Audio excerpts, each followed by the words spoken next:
Bien, ahora sí, muy buenos días para todos.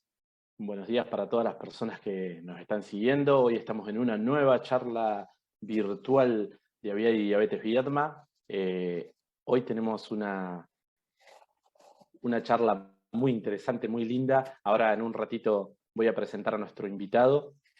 Primero les voy a dar la bienvenida a esta nueva charla virtual de Aviadi y Diabetes Viedma. Estamos a través del Facebook Live. Son las 10 de la mañana, casi 11 minutos, estamos en vivo desde la ciudad de Viedma, una mañana bastante fría, hoy 5 de junio, vamos a hablar de diabetes e hipertensión, o mejor dicho, del cuidado del corazón en las personas con diabetes.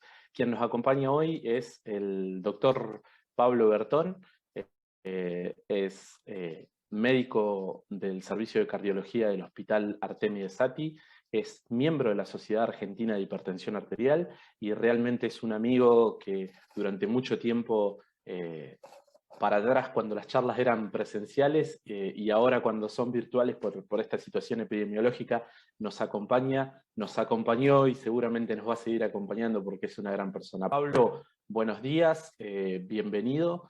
Es un gusto tenerte esta mañana acá en una nueva charla de Aviadi.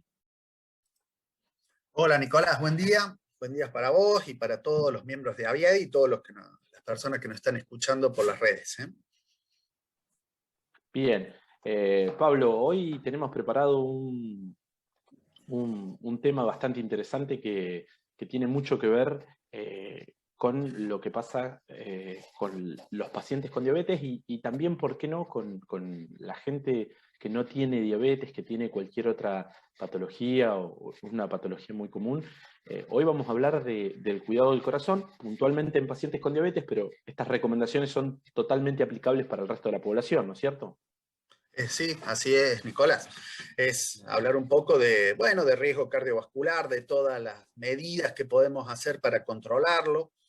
Y bueno, sí, aplican especialmente a los pacientes con diabetes, que sabemos que tienen un riesgo cardiovascular aumentado por esta condición, pero en realidad el riesgo cardiovascular lo tenemos todo, no existe riesgo cero, existe riesgo, ojalá que tuviéramos riesgo bajo, pero no existe riesgo 0.0. Todos ya por estar vivos tenemos un riesgo cardiovascular, que es una probabilidad, ya lo vamos a ir viendo un poquito, algunos detalles, pero bueno, la función el propósito de esto es charlar un poquito de esto y ver qué herramientas tenemos para trabajar sobre ese riesgo en favor de la salud.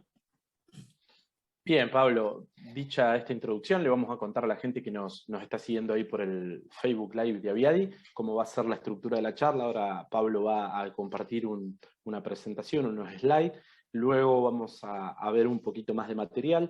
Mientras tanto se va desarrollando la presentación y Pablo va haciendo esta disertación que tiene preparada para esta mañana. Ustedes pueden ir haciendo las preguntas que crean conveniente a través del chat de ahí de la fanpage de Aviadi. Nosotros las vamos a ir tomando, se las vamos a pasar a Pablo para que las lea y al finalizar su exposición vamos a hacer una serie de preguntas y respuestas con las inquietudes de la gente que nos está siguiendo y bueno, para luego de eso ir finalizando la charla. Recuerden que esta charla va a quedar alojada en el canal de YouTube de Aviadi, que es Aviadi Diabetes Viedma. Ahí pueden encontrar todas las charlas del año pasado y las charlas que se están desarrollando durante este año. Así que Pablo, cuando vos los dispongas, yo voy a apagar mi cámara, mi micrófono y voy a dejar la transmisión en tus manos para que puedas hacer la disertación. Perfecto, Nico.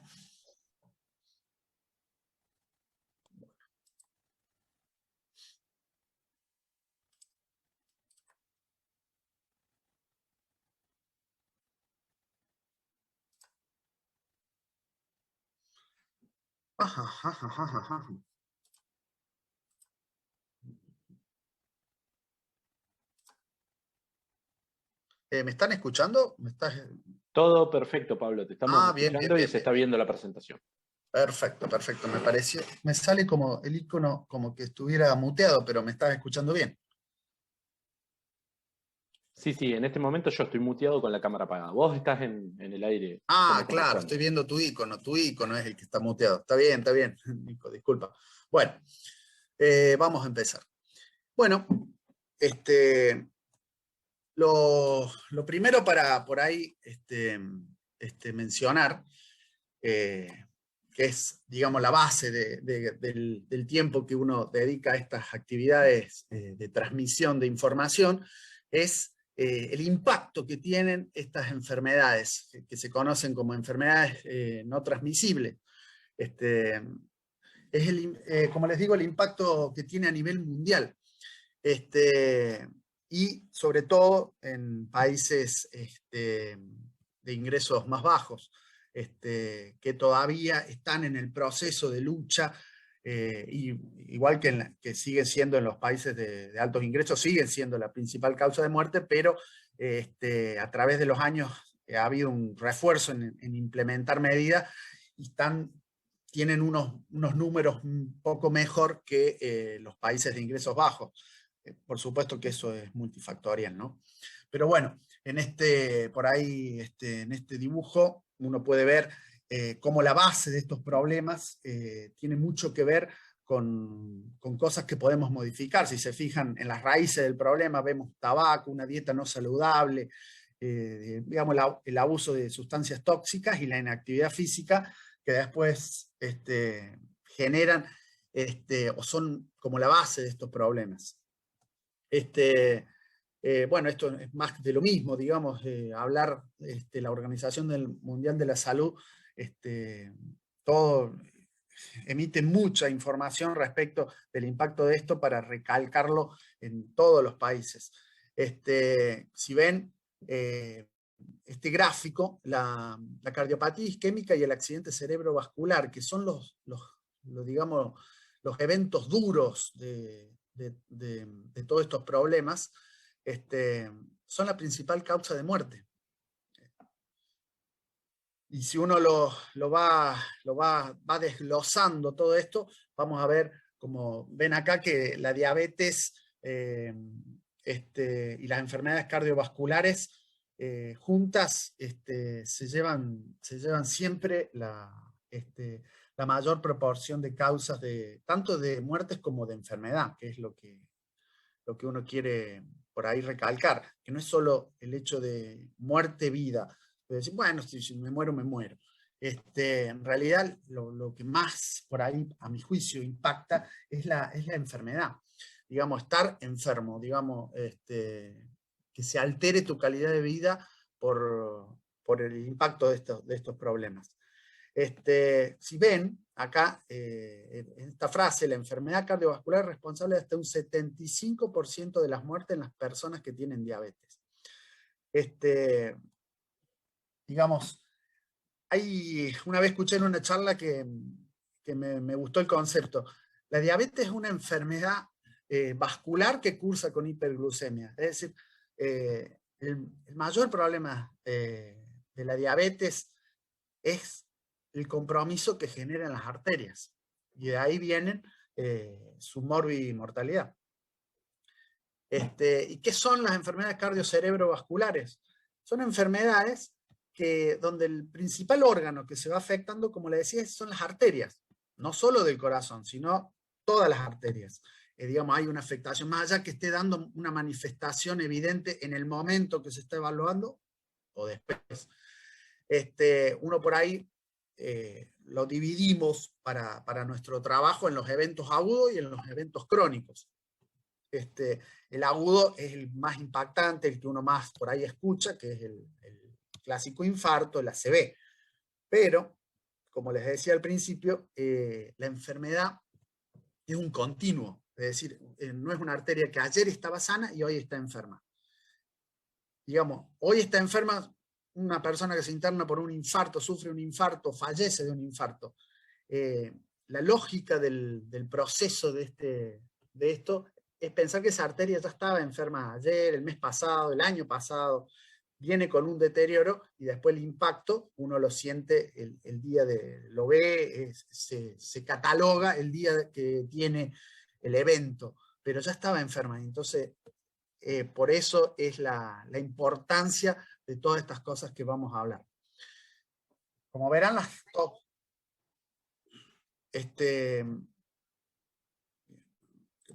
bueno, las arterias, tenemos arterias en todas las partes del cuerpo de distintos tamaños, y por eso es el cuidado. Como les decía, este gráfico es más de lo mismo.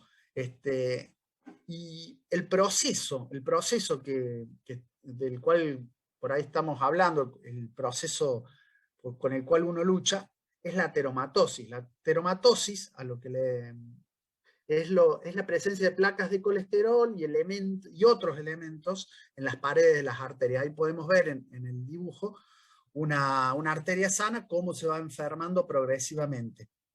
Eso después, al final van a ver que eso nosotros cuando evaluamos a un paciente, tenemos algunas herramientas que nos permiten evaluar un poquito este proceso.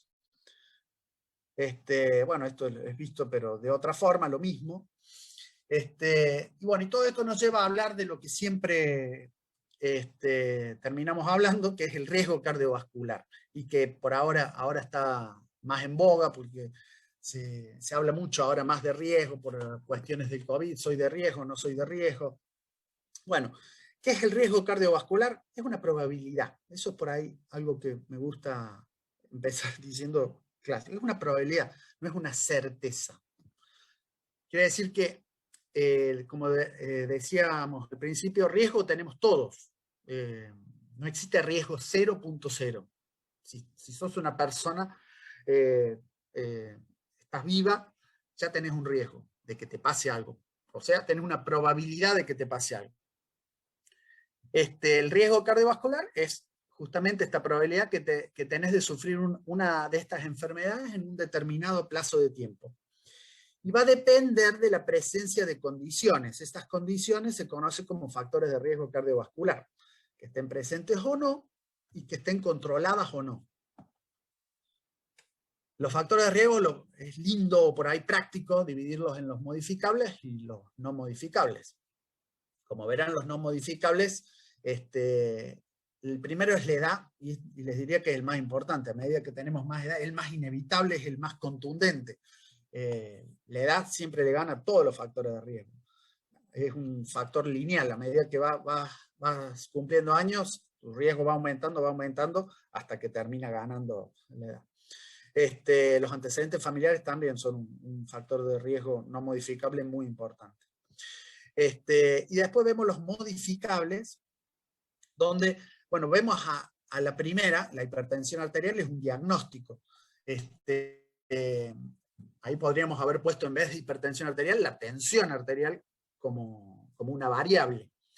Y bueno, ahí vemos la diabetes, el sobrepeso, el aumento del colesterol, el tabaquismo y el sedentarismo. Son todos estos con los cuales más importa reconocer y trabajar. Por ahí esta parte no quisiera cansarlos mucho con esto, pero el riesgo cardiovascular es un trabajo que debe hacer el personal de salud de medirlo, de estimarlo. A veces hay formas más precisas, menos precisas de hacerlo. Actualmente existen programas informáticos que te ayudan poniendo las variables de esa persona y te lo estiman al riesgo. Como verán, existe un riesgo leve o muy alto, pero no existe un riesgo cero, personas sin riesgo. Este gráfico un poco, que parece un poco complicado, simplemente se los muestro por una razón. Este es un gráfico para calcular riesgo que propone la Organización Mundial de la Salud para esta región, para Sudamérica. No quiero cansarlos con esto, pero quisiera que vean esto.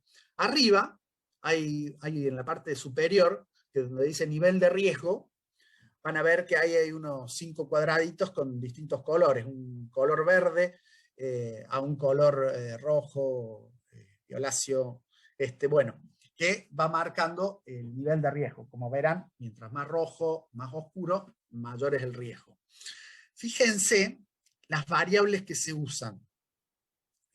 porque una persona, de acuerdo a esas variables, va a caer en algún casillero. Fíjense que la primera y más contundente división, personas con diabetes o personas sin diabetes. Si vemos el rectángulo, en si lo dividimos al medio, la parte superior está todo diseñado para gente con diabetes, la parte inferior está todo diseñado para gente sin diabetes. O sea que la diabetes es el primer factor de riesgo que usa la Organización Mundial de la Salud para dividir a las personas, para estimar el riesgo cardiovascular. Después van a ver que divide en sexo, que es otra variable, entre hombres y mujeres, y después, fíjense, entre fumadores y no fumadores. Y después, por supuesto, la edad, van a ver al lado izquierdo la edad, al lado derecho van a ver los niveles de presión arterial. A medida que mayor presión arterial hay, mayor riesgo hay para todas las categorías.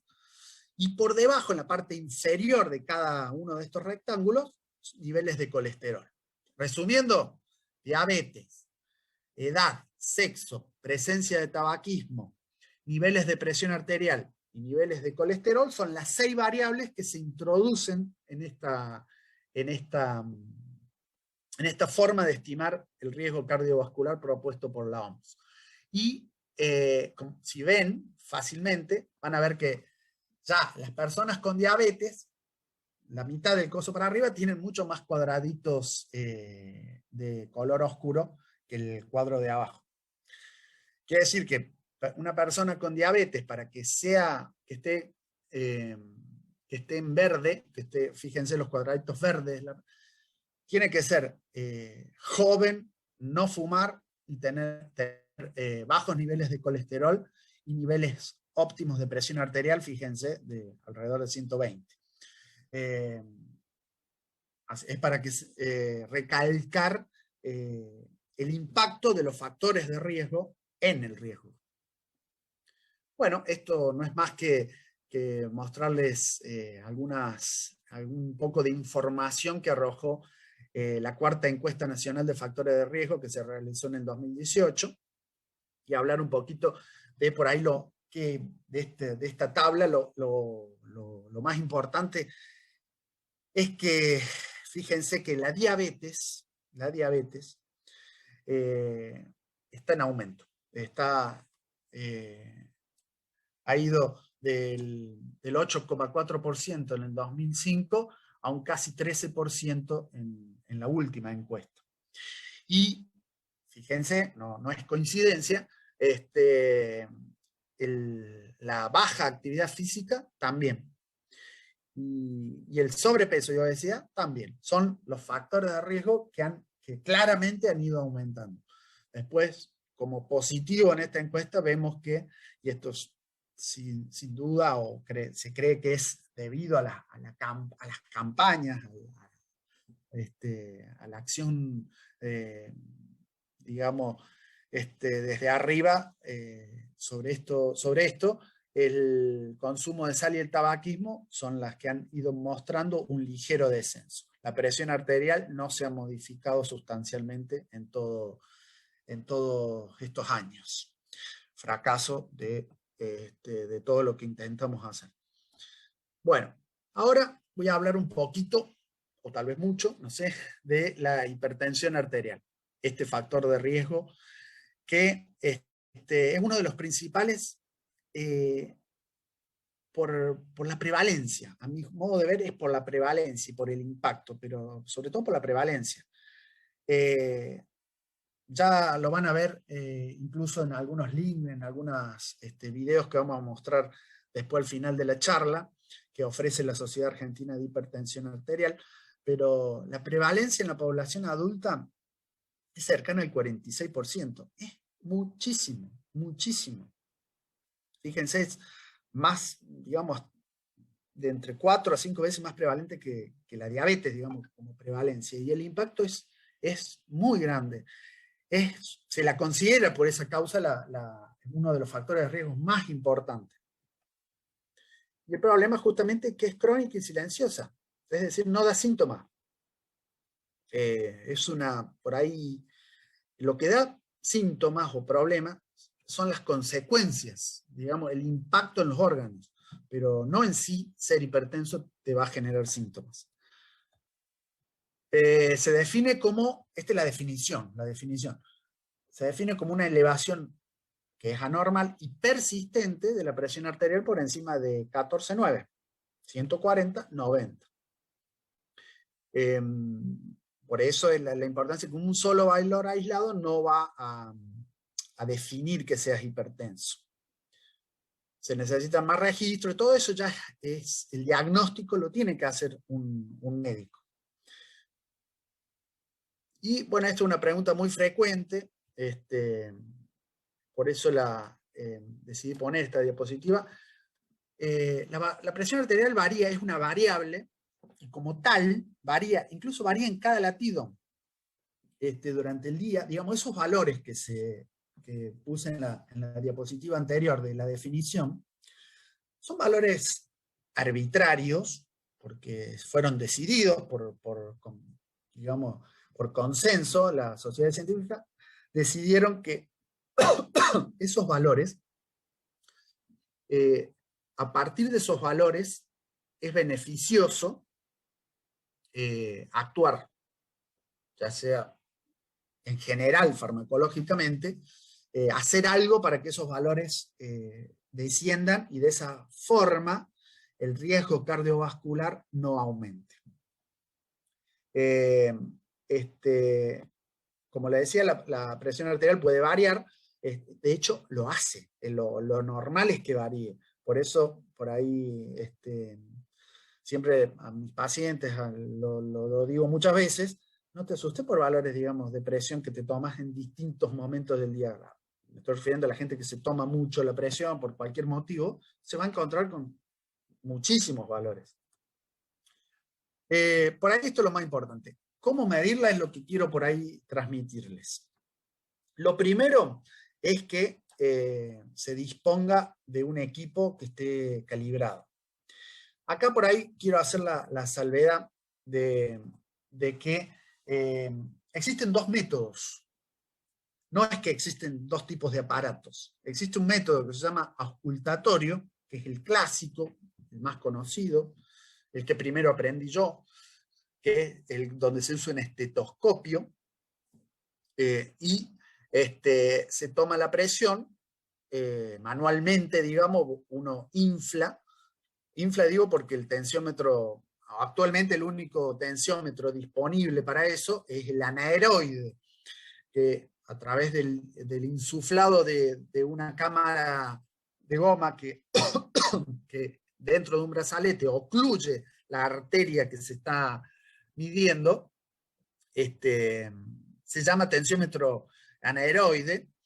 También existía el tensiómetro de mercurio, que ahora está prohibido por cuestiones de la toxicidad del mercurio. Entonces solamente para el método auscultatorio tenés el tensiómetro anaeroide hoy en día, que uno ve en una agujita como de un reloj, como va variando el número de presión y que uno la escucha con el estetoscopio, tanto la máxima como la mínima, o sistólica y diastólica. Este aparato que estamos viendo en la pantalla es un tensiómetro para el método oscilométrico. Es otro método, esto es otra forma. Y acá hago la salvedad de que, a mi juicio, el método oscilométrico le ha ganado o es mejor que el método auscultatorio para tanto el diagnóstico como el control de la presión arterial. Digamos, el método oscilométrico tiene la ventaja de que estos dispositivos son muchísimo más fáciles de operar. El método auscultatorio requiere mucho compromiso, y ese compromiso en general es variable, tanto en profesionales como en no profesionales. En la velocidad en que vos vas desinsuflando, el compromiso hasta una cuestión auditiva, de dónde escuchaste la máxima, dónde escuchaste la mínima. Uno tiende a redondear esos números, y en general, como les vuelvo a decir, requiere mucho compromiso. Si la tenés que hacer, y hay que, digamos, la presión arterial hay que tomarlas muchas veces. Van a ver que, por ejemplo, toda toma de presión arterial, a mi juicio, no a mi juicio, sino es lo recomendado, perdón, tiene que haber por lo menos 2 tomas, en el momento que se está tomando la presión. Digamos, haces una y a los 2 o 3 minutos tenés que hacer otra. Y ahí eso se considera un control de presión. Si hiciste solo uno, es insuficiente. Bueno, eso en cuanto al aparato, al dispositivo.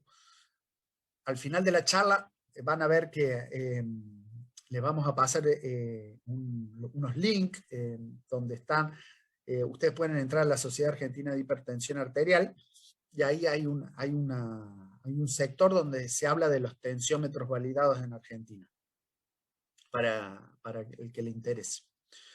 Otra cuestión es el brazalete, que por ahí se habla poco. El brazalete tiene que ser adecuado, y en esto, ¿qué significa? El diámetro. En general, van a ver que casi nadie mide el diámetro de un brazo. Y esto es así porque, en general, los que hacemos eso, que nos dedicamos a hipertensión arterial, en algún momento vemos que ese brazo va a haber que medirlo. Los brazaletes están diseñados para un diámetro. Si la persona tiene un diámetro mayor para el cual ese brazalete fue diseñado, hay que usar otro.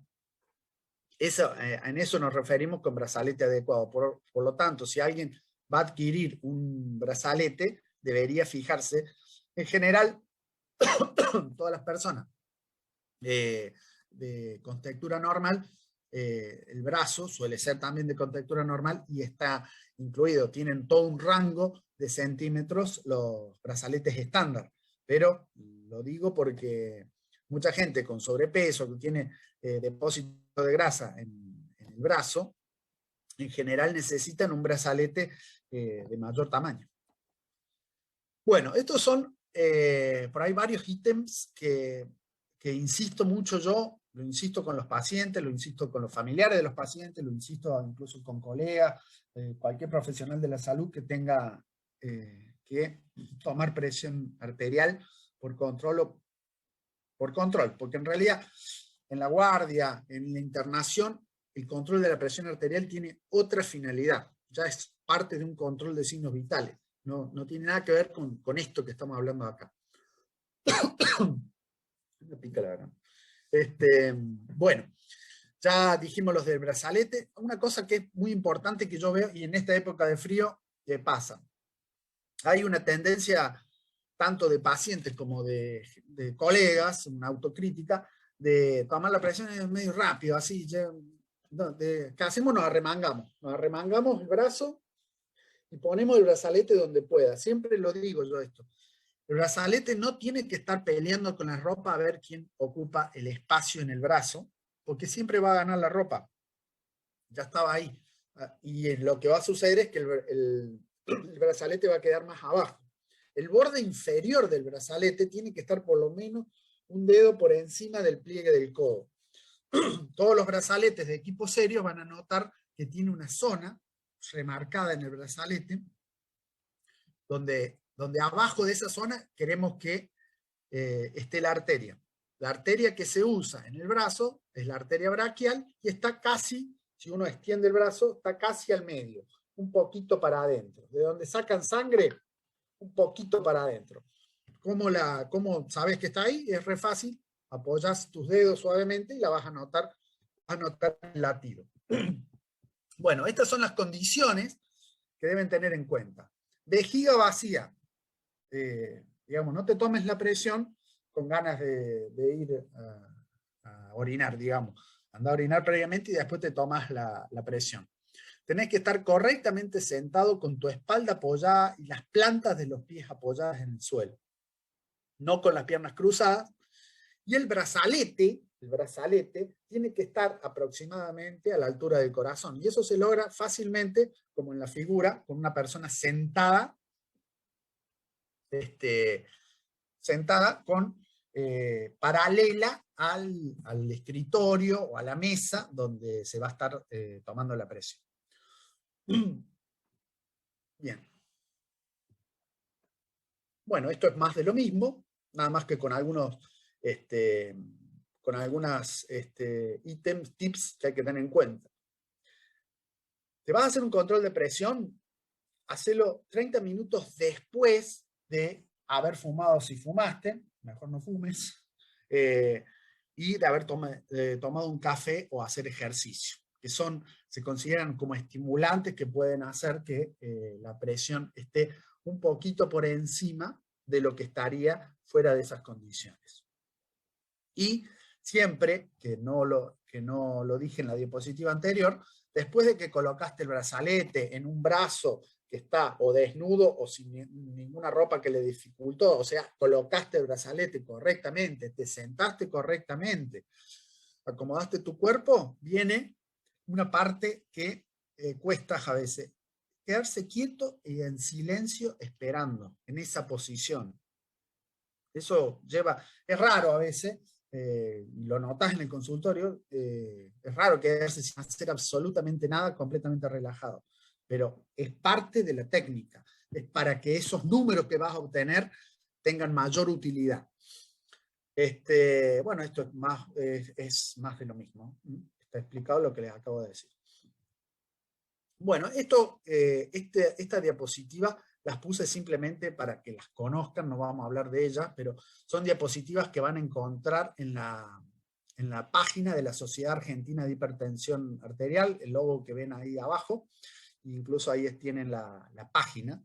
De todos modos, ya hay una diapositiva para el que quiera sacar una captura de pantalla, una foto, lo que quiera. Les recomiendo a todos que entren, no solo a los hipertensos y a los diabéticos, sobre todo a los hipertensos y diabéticos, pero en general todos, que entren a esta página, que es una página que es parte de la página de la Sociedad Argentina de Hipertensión, que se llama Rincón del Hipertenso, donde hay información muy valiosa y más explayada de lo que les estoy diciendo. Y estas diapositivas son algunas de las que se van a encontrar ahí.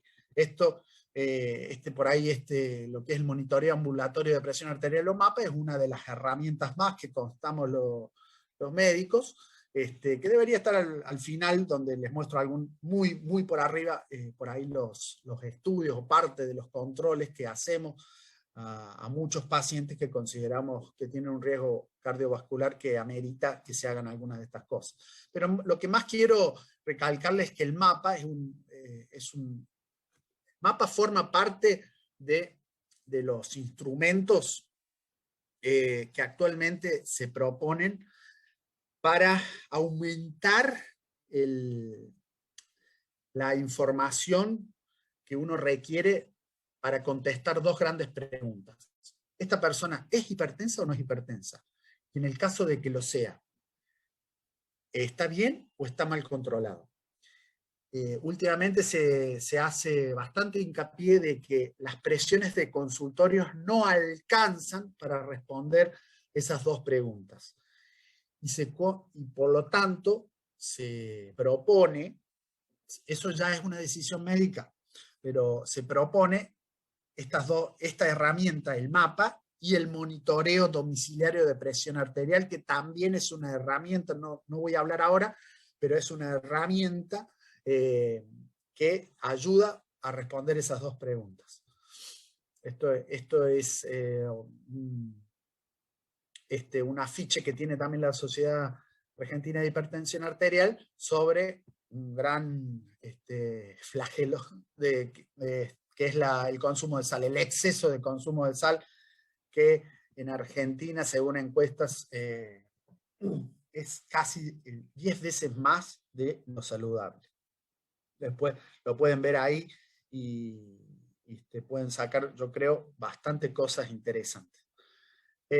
Bueno, otro factor de riesgo que no es específicamente que vamos a hablar hoy es el cigarrillo. Ni hablar de que para tanto diabéticos como no diabéticos, hipertensos y no hipertensos, por sí en sí mismo es una enfermedad y factor de riesgo. Estas son las páginas de las que le hablaba, que si quieren ahí se las dejo un ratito para que el que quiera anotarlas, sacarle una foto, hacer una captura de pantalla, que de todos modos al final Nicolás va a entrar a estas páginas para darles un pantallazo, e incluso sobre la página de abajo, que se llama, que es parte también de la Sociedad Argentina de Hipertensión, es el link para una campaña que se llama Conoce y Controla. Una campaña que se hace todos los años, y que este año se ha extendido por 3 meses, y es fundamentalmente virtual, por razones de público conocimiento, pero les recomiendo de que entren, ingresen a esta encuesta, porque digamos, van a tener un valor de presión arterial, que eso es sencillo, pero participan de una campaña de información muy importante que lleva a cabo la Sociedad Argentina de Hipertensión Arterial desde hace varios años, y que nos ayudan en el proceso de información y tomas de decisiones posteriores. Bueno, una pregunta muy recurrente e importante. ¿Se puede curar la hipertensión arterial? Yo les digo así de entrada a lo más fácil de decir. No, a mi modo de ver, no. No, porque la inmensa mayoría son primarias, o son hipertensión que se conoce como esencial o primaria, que es en sí una enfermedad por sí misma, digamos. No es causada por otra cosa. La podés controlar, que es el objetivo de esto y muchas otras cosas, pero no la podés curar. Solo un 5% de todas las causas de hipertensión arterial, que por supuesto es un diagnóstico que se debe hacer en consultorio, y no siempre es fácil, y no siempre en la primera consulta se va a hacer, se conocen como hipertensión secundaria, donde hay una causa que la mayoría de las veces, si se la diagnostica, se la identifica, se le puede ofrecer una solución que por ahí controle y cure la presión. Bueno, ¿se puede prevenir o controlar la hipertensión arterial? Bueno, está relacionado con lo que hablé antes, de que, digamos, si vas a tener hipertensión arterial, muy probablemente lo vas a tener, pero lo que vos podés hacer es retrasar, si vos te cuidás, podés retrasar el tiempo de aparición de la misma, y sobre todo, lo más importante, podés retrasar el impacto de esta enfermedad. Bueno, esto es hablar de otro, muy por arriba de otro de los factores de riesgo, que es el sedentarismo. La actividad física es cualquier cosa que uno haga, según la definición de la OMS, es cualquier cosa que uno haga utilizando los músculos. Pero no es lo mismo que el ejercicio físico. El ejercicio físico es como ven, una subcategoría de la actividad física donde está planeada, está estructurada, es repetitiva. Es por ahí lo que yo siempre transmito acá y donde sea, de que trata de tener una regularidad en una actividad física que te propongas, no incluyas como ejercicio las actividades laborales o que te lleven a hacer, a mover los músculos. Aparte tenés que tener una actividad programada que te tomes para eso. Bueno, y esto por ahí no es tanto que quería explayarme en esto, pero tengan en cuenta que como objetivo, no es que lo tenés que lograr hoy ni la semana que viene, pero el objetivo es que, aparte de la regularidad, que tenga una intensidad un poquito más que leve. Yo se los digo siempre así. Está definido como que te haga transpirar un poco, pero que no te impida hablar, digamos, que no te impida expresarte. Esa es por ahí una forma así muy rudimentaria de evaluar la intensidad de la actividad física, que es el objetivo, que no es solamente el paseo, una caminata muy despacio, digamos, no sería el objetivo, tiene que ser un poquito más que eso. Eso como objetivo. Por supuesto que los que hacen, aparte de eso, intensidad de mayor intensidad, tienen más beneficios, pero esto está dirigido a la población a la que le cuesta, a la que es sedentaria de por sí, que no está haciendo nada en mucho tiempo, sobre todo en estas épocas. Bueno, porque sin duda, digamos, esto son oraciones sobre los efectos del ejercicio físico sobre el corazón que están más que demostrados. Estos son algunas de las otras cosas que usamos que ya forma parte del examen físico, pero que un paciente lo puede hacer tranquilamente. Un paciente yo recomiendo que sepa, no hace falta que vaya al médico para saber su peso, para saber su altura, e incluso su perímetro abdominal. ¿Por qué el perímetro abdominal? Porque el perímetro abdominal demostró que está, digamos, es una buena, barata, sencilla forma de conocer la cantidad de grasa visceral que van a ver en el esquema, que es esa grasa que recubre a los órganos del abdomen. Se ha demostrado que es una buena forma. Se la comparó con las tomografías y se vio que con el perímetro, con este simple método, que ahí ven cómo tomarlo, es una buena forma de medir la grasa visceral. La grasa visceral no es la misma que otros tipos de grasa, por ejemplo, la que se acumula en las mujeres en los glúteos. Es una grasa metabólicamente mucho más dañina.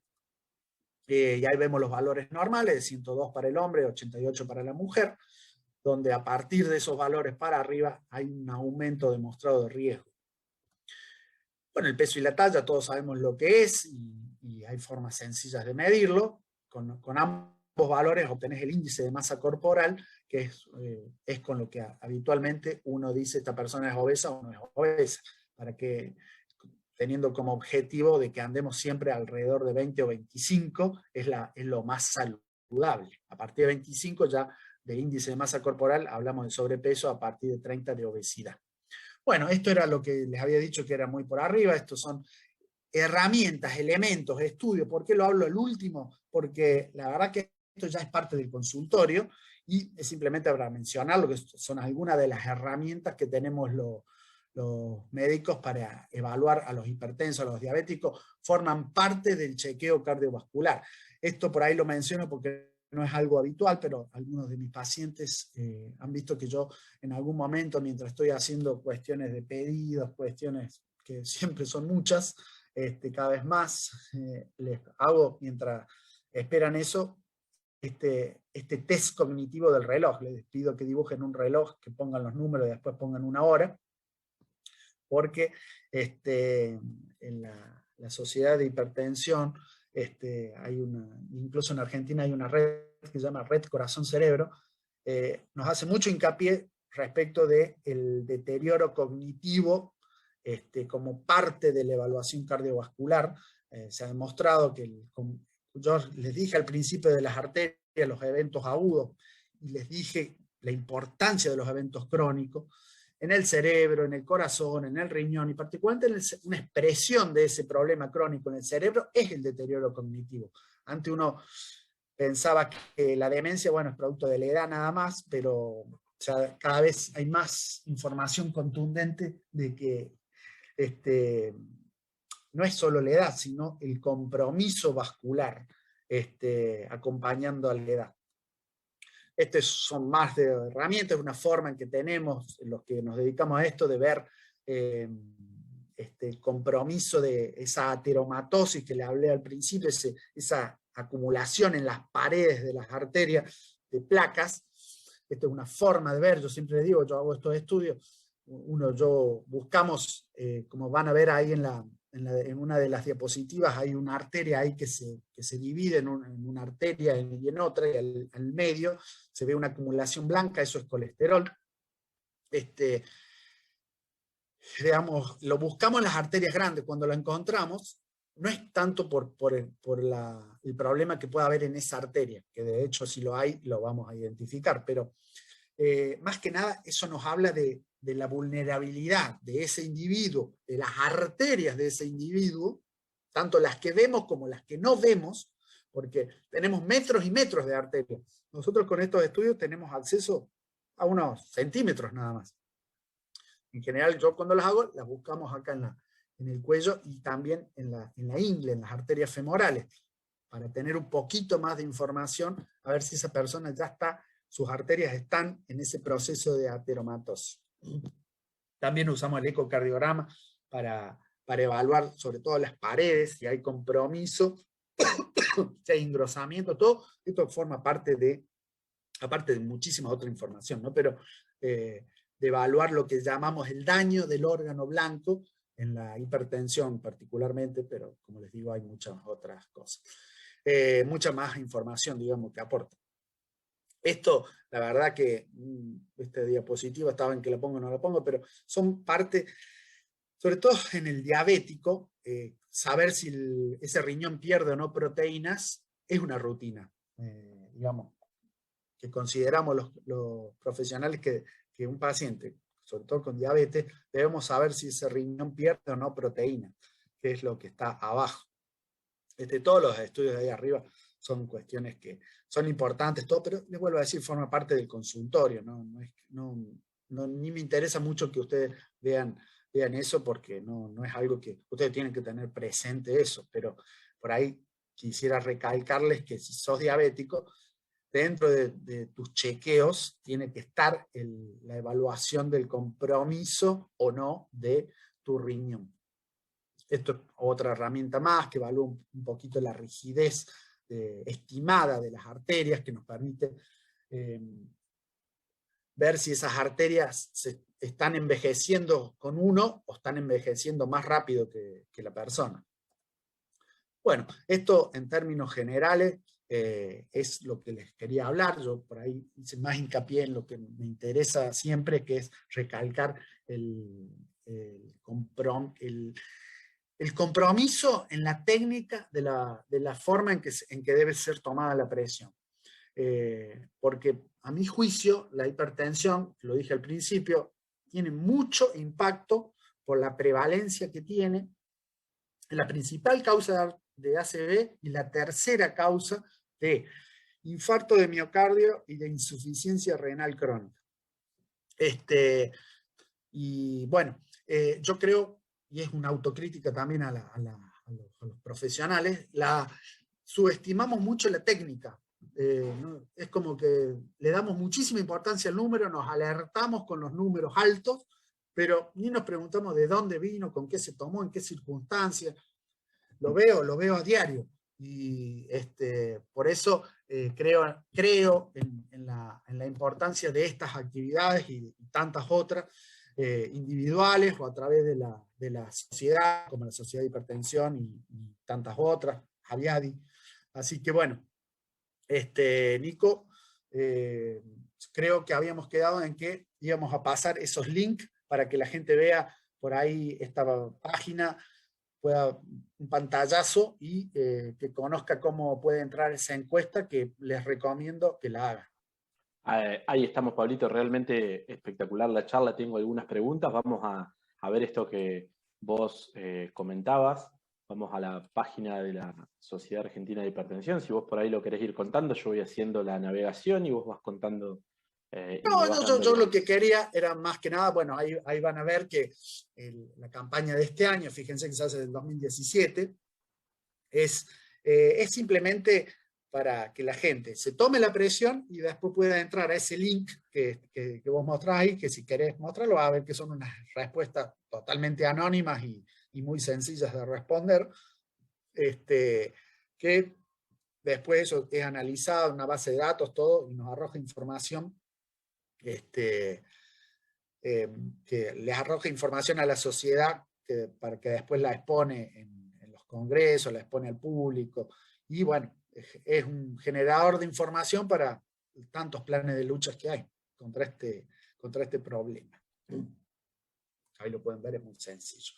Después, como les decía, está allá, va a ver en la otra pestaña, el rincón del hipertenso, hay un montón de información que les va a ser útiles, tienen unos videos y muchos, digamos, herramientas que hablan sobre miren, fíjense, ahí está cómo tomar la presión. Incluso cuando ustedes entren a la página van a ver, incluso hay muchos otros links, van a ver algunos de un listado de los tensiómetros, una pregunta que es muy recurrente de qué tensiómetro. Bueno, ahí están explicados, hay una lista. Incluso de donde viene esa información es una lista muy extensa de una página internacional, digamos, y hay gente de la sociedad que la adaptó a la Argentina, le hizo un poquito más, teniendo en cuenta lo que se puede conseguir acá. Pero bien, bueno, hay tanto para hablar y cosas que, bueno, es por ahí recomendable que por ahí entren con tiempo. ¿Querés que veamos los videos, Pablo? Dale, me gustaría, si se puede.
Bien, ahí tenemos uno de los videos, ahora vamos a volver sobre el otro, que tiene más que ver. A ver, vamos a abrir acá.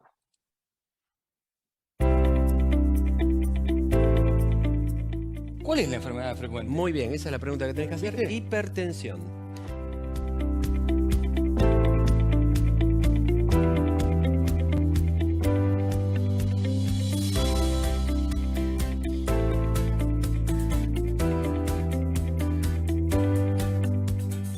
Fácil, trata de eliminar la sal. Moderar los alimentos que contengan más sodio, como la sal de mesa, el pan, los fiambres, el snack. Ya eso es un punto muy importante. Trata de hacer 20 o 30 minutos de ejercicio diario, saliendo a caminar al trabajo o quizá eligiendo las escaleras al ascensor.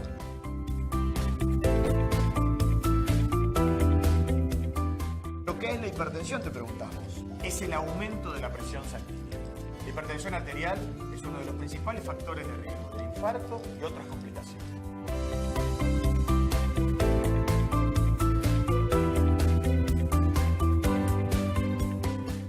Es la enfermedad más frecuente, con más complicaciones, con más posibilidad de complicaciones mortales, más fácil de diagnosticar. Necesitas nada más que esto, tomar la presión, no hay biopsia, no hay nada. En términos formales, es la columna más importante del año. Por todo esto, la Sociedad Argentina de Hipertensión Arterial continúa con la campaña Conocé y controlá tu presión arterial. Sumate a esta iniciativa. Muchas gracias.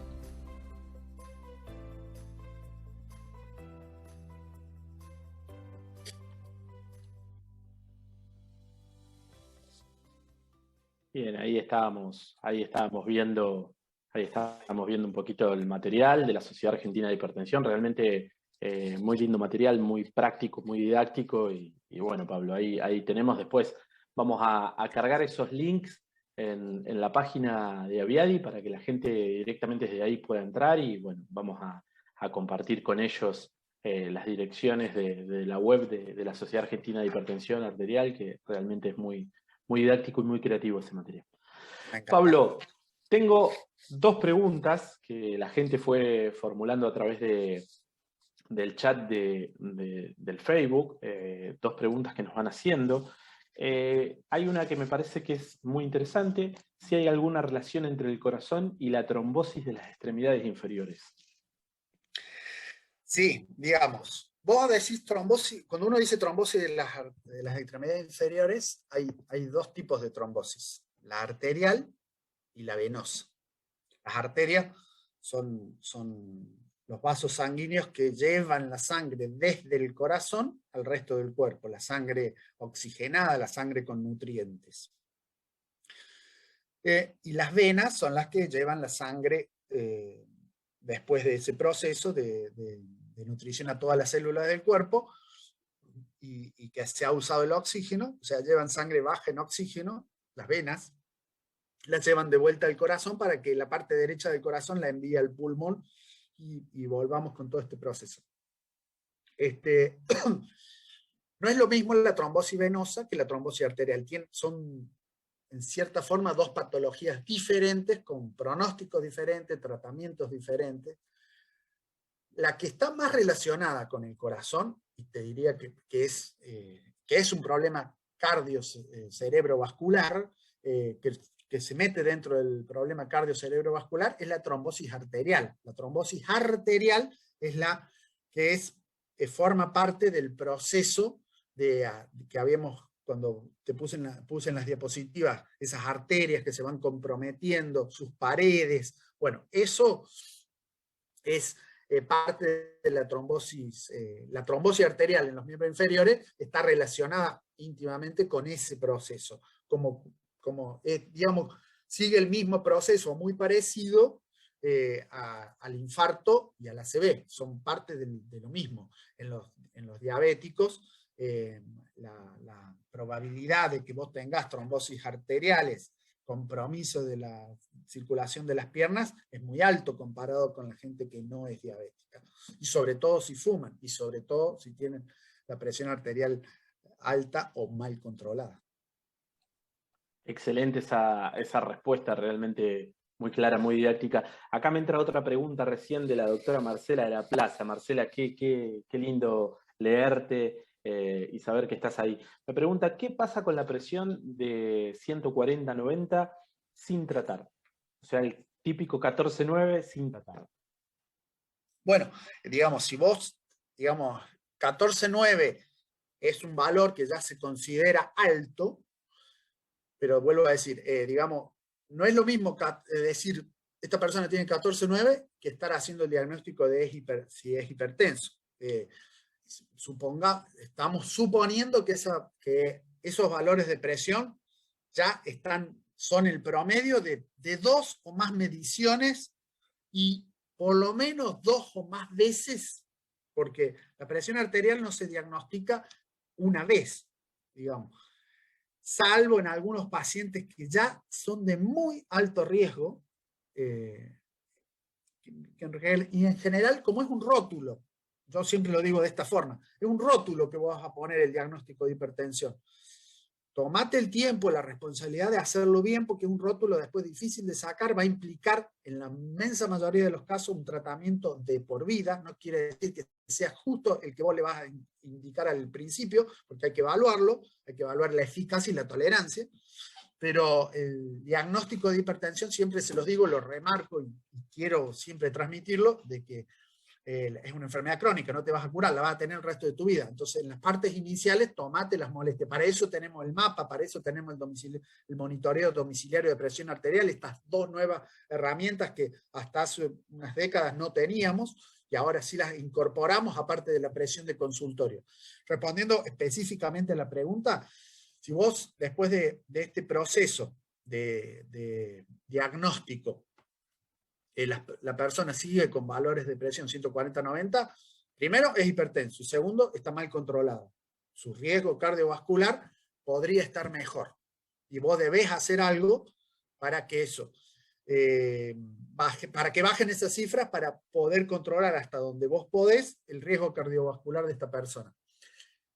Yo te decía al principio, la mayoría de las personas van a necesitar tratamiento farmacológico. Son pocas las personas que uno se va a plantear inicialmente solamente medidas higiénico-dietéticas, que son las personas que son de por sí de bajo riesgo cardiovascular, pero como estos diagnósticos se suelen hacer en gente adulta, digamos, ya de 40, 50, muchos se hace el diagnóstico después de los 60, entonces ya son personas que es raro encontrar personas que sean de muy bajo riesgo. Entonces, en general, hay que empezar con remedios casi en todos, pero puede que uno inicialmente inicie solamente con lo que hay que hacer sí o sí en todos, porque las medidas higiénico-dietéticas aplican y deben ser instauradas e insistidas en todos, aparte de que, como te vuelvo a decir, en la mayoría va a haber necesidad de un tratamiento farmacológico. O sea, respondiendo más sencillo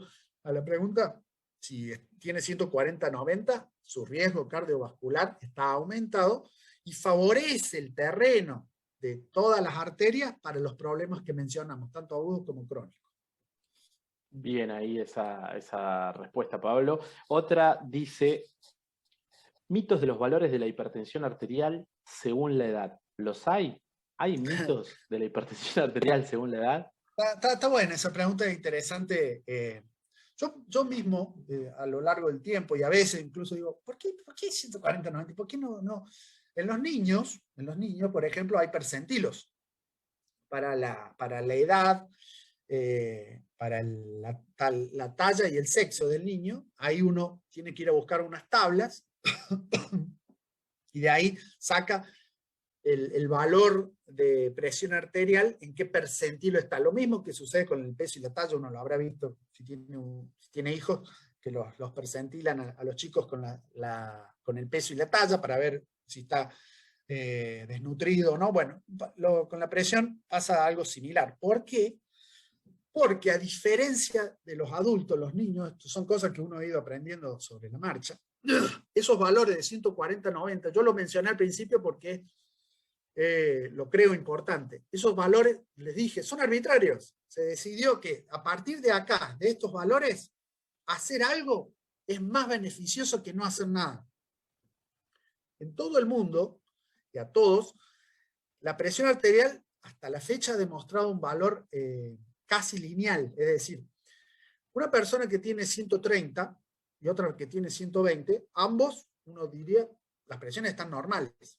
Y uno puede pensar, bueno, si vos pensás al proceso de salud-enfermedad como on-off, vas a pensar, o das una tendencia a pensar 130, 120, los dos son sanos, los dos están bien. Bueno, la presión arterial se demostró que el que tiene 130 ya tiene un riesgo cardiovascular mayor que el que tiene 120, comparado cabeza a cabeza, ambos. ¿Qué quiero decir con esto? Que la presión arterial, mientras más alta, peor. Incluso por valores que están por debajo de 140, de la máxima estoy hablando. Respecto de la pregunta, digamos, está mal pensar que no, para la edad está bien. Decirle a una persona que tiene 70 años, no, te da con 150, está bien para la edad. Ahí hay un mito, un claro mito, que hay que desmitificar. Esa persona, si se sometió al proceso de diagnóstico correcto, entonces es hipertensa. Después del proceso, de que ya se tomó 2 veces, todo esto, se hizo el trabajo médico que hay que hacer, es hipertensa, si no tenía el diagnóstico. Y si ya era hipertenso y está medicado, es un hipertenso mal controlado.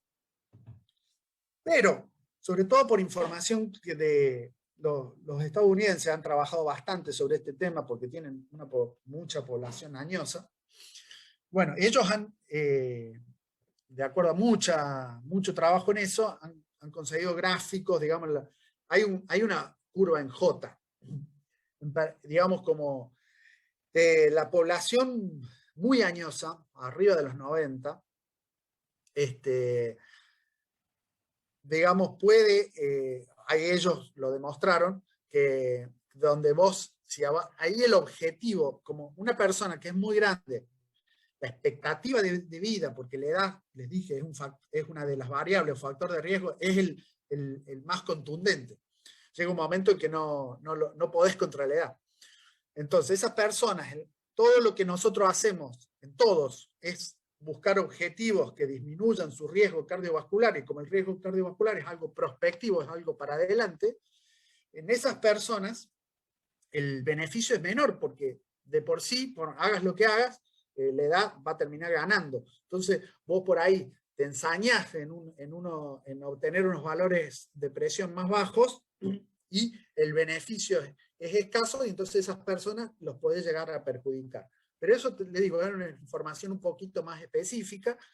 Si te digo así en forma rápida, hay adultos muy grandes donde se puede llegar a permitir que estén entre 14 y 15, pero fíjate, no es que van a permitir valores más altos que eso, puede llegar, pero siempre eso es parte de un proceso responsable del médico que está atendiendo a ese paciente y teniendo otras cosas que no hemos hablado acá, pero que es la fragilidad. Hoy en día, a medida que está envejeciendo la población, se empezó a fragmentar un poco la información que uno debe recalcar en un paciente, donde la edad no es solamente, debe tener en cuenta la edad cronológica con la edad biológica. Hay pacientes de 85 que son muy distintos unos de otros, donde vos, a través de todas otras variables que vas a incorporar, vas a estimar un riesgo de vida general y una fragilidad, donde los efectos adversos de las drogas no van a ser lo mismo que te va a plantear una persona de 40, 50 años, que está entera, bien. Entonces, lo del mito, yo creo que lo más saludable para decir charla comunitaria es, sí, los valores de presión deben tomarse como 140, 90 para todo el mundo. Después el médico deberá, pero ya como proceso de una o varias consultas, determinar si a ese paciente, por la edad que tiene y por las comorbilidades que tiene, podrá, de acuerdo a lo que él eligió del tratamiento y todo un montón de otra información, si va a permitir que sus valores de presión puedan estar por debajo. Pero eso es parte de un proceso no súper sencillo dentro del consultorio. Para la población en general en Argentina sigue siendo 14-9. O sea, eso sería parte de algo específico según el paciente. Exactamente. Entiendo eso. Que sí, lo dije mucho, me explayo porque me gusta el tema, pero en realidad eso. En realidad, para responderle sencillo, sí, es un mito eso de estar creyendo que para cierta edad o no. Para toda la población adulta, 14-9 es el límite que permite trabajar bien a conciencia. Después el médico en el consultorio, en algunos pacientes añosos, decidirá cuáles son los márgenes que va a usar en ese paciente individual. Perfecto. Bueno, Pablo, ya vamos a ir cerrando esta charla, vamos a ir finalizando. Quiero, como integrante del Hospital Artemides Satis, el trabajo brillante que están haciendo desde el hospital en esta situación tan compleja, quiero vos como cardiólogo, como médico, como integrante del Hospital Sati, alguna reflexión final sobre cómo debemos seguir comportándonos como sociedad frente al COVID, los pacientes con diabetes, los pacientes con hipertensión. Me parece muy importante una palabra como la tuya, que puntualmente es una palabra autorizada para contarnos esto. Bueno, yo primero, principal, por ahí decirles algo. Por ahí evitar el miedo, no se asusten, porque hay parte de todo este proceso, hay cosas que se desconocen y algunas no las podemos evitar o no las vamos a evitar asustándonos. Segundo, y tan importante como eso, es que no desestimen los controles que se tendrían que hacer normalmente. Todos nos estamos adaptando, hay un sistema que se está adaptando, particularmente, no me quiero poner de ejemplo de nada, pero yo habilité consultas virtuales, o sea, yo atiendo presencialmente y a través de virtual, y creo que es la tendencia que se debería exigir, promover, para que la gente tenga la opción de los pacientes de acceder a una consulta. El examen físico, que es lo que vos no podés obtener a través de una consulta virtual, se puede programar en cierta forma, digamos, después de que tengamos una entrevista. Yo trato de decir eso. No se queden quietos, como dice el video, como lo decimos todos, buscá hacer actividad física, buscá, aunque sea dentro de tu hogar, buscá las cosas, no aumentes el consumo de sustancias tóxicas porque con la excusa, bueno, que cuidarse, me tomo un vino, voy a fumar porque no tengo otra cosa que hacer. Controlen su presión arterial. Son los mensajes que le quiero decir a todos en general. Hagan las medidas que harían normalmente, pero con las restricciones que ya todos conocemos, que están en el domicilio, pero podés hacer muchas cosas desde el domicilio para cuidar tu salud.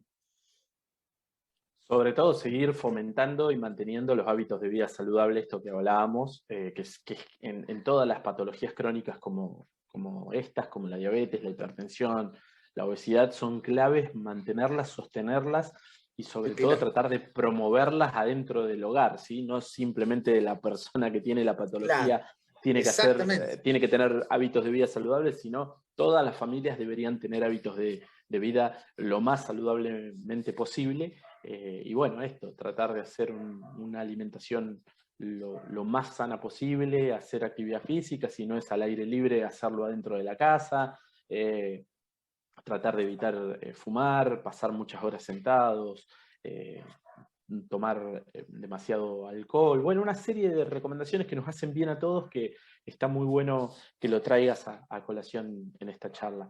Pablo, yo de mi parte agradecerte, decirle a toda la gente que nos está mirando a través del Facebook Live de Aviadi que esta charla en unos días va a estar en el canal de YouTube, que es Aviadi Diabetes Viedma. Ahí van a poder encontrar esta charla. Si no la pudieron ver en este momento, la van a poder ver ahí. Y al igual que esta charla, hay muchas charlas de este año y del año pasado para que las puedan ver, las puedan analizar tranquilos, ver, y también al estar en un canal de YouTube se pueden compartir no solamente por redes sociales, sino también por WhatsApp y demás, que nos permite que esta información pueda circular, que es tan lindo.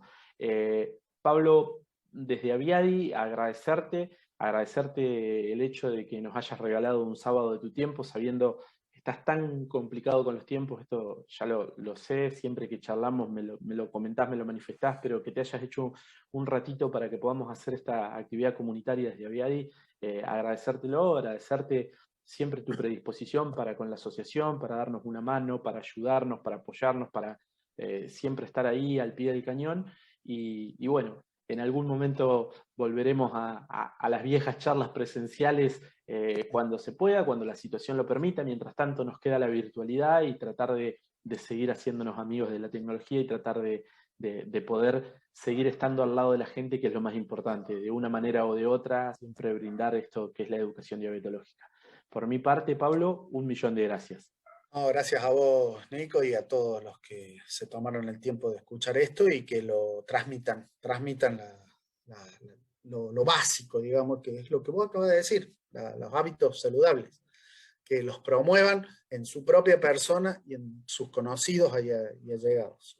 Muchísimas gracias, Che. Bien, gracias a todos. Nos vemos dentro de 15 días con una próxima charla. Sigan ahí, sigan cuidándose. Y bueno, sigan acompañando las actividades que hacemos desde Aviadi y Diabetes Viedma. Que tengan muy buen fin de semana. Gracias a todos. Adiós. Saludos a todos.